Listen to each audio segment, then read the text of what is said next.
Okay, now this one is not part of the combined gas law. It's completely different laws by itself. Dalton's law of partial pressure. You see it right here. Once again, it is on your formula chart, which just says the partial pressure of the first gas plus the second gas plus the third gas all add up to become one giant P total. So if the units are not all the same, you must make them the same. So convert to the same unit using dimensional analysis. Remember, that's the one-step conversion that I showed you a little bit ago. So if there's a container which has oxygen, xenon, and helium in it, its total pressure is known to be 972. So P total equals 972 millimeters of mercury.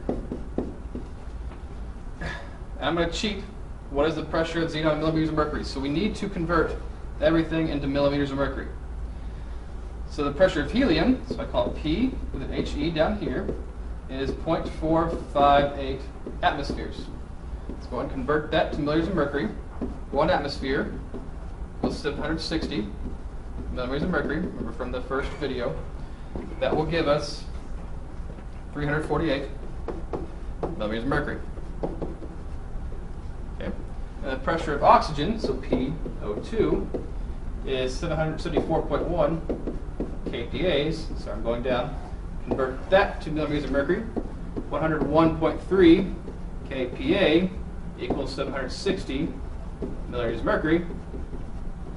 That will give us a P of our oxygen is 556 millimeters of mercury. Okay, so now we just added in. Our P total was 972 equals the pressure of a first gas, so PHE was 348, plus the P of the O2, which is 556, plus the P of the XE, which is what we're looking for. So you can add these two together right off the bat. You get 972 equals 904 plus PXE. And be careful with the algebra here. These are being added, so now we're going to subtract 904. Remember, it's the opposite side. So 972 minus 904 gives you 68 millimeters of mercury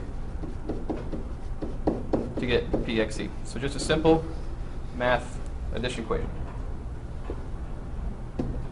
And finally, our last one is Dalton's law of partial pressure.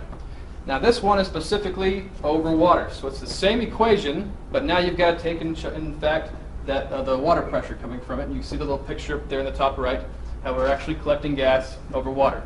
That way we can direct where the gas goes instead of taking the shape of its container. We're choosing the size of the container we want it to take. These are really easy to recognize because we always have to give you this chart down here. So example calculations, 50 milliliters of hydrogen gas is collected over water has a pressure of 850. So pressure total equals 850 millimeters of mercury. Then it says at 27 degrees. That's when you use the chart. You find 27 degrees, that gives you this number here, and that is the water pressure, and that is the pressure of the water. So P of water equals 26.7. We're just looking for the pressure of the dry gas, that means without the water, at STP. So pressure of H2 dry. That's what we're looking for. So our pre-total is 850, and that equals the pressure of the H2O, which is 26.7, plus the pressure of the dry H2. Remember, it's a plus sign. The opposite of addition is subtraction. So we subtract the 26.7 from both sides, and we get our real simple answer of 823.3 millimeters of mercury is the pressure of the H2 when it's dry, when it's without the water. So it looks like a big daunting equation. It's really almost easier, so we're not going to give you a whole lot of additional pressures with that. That's it.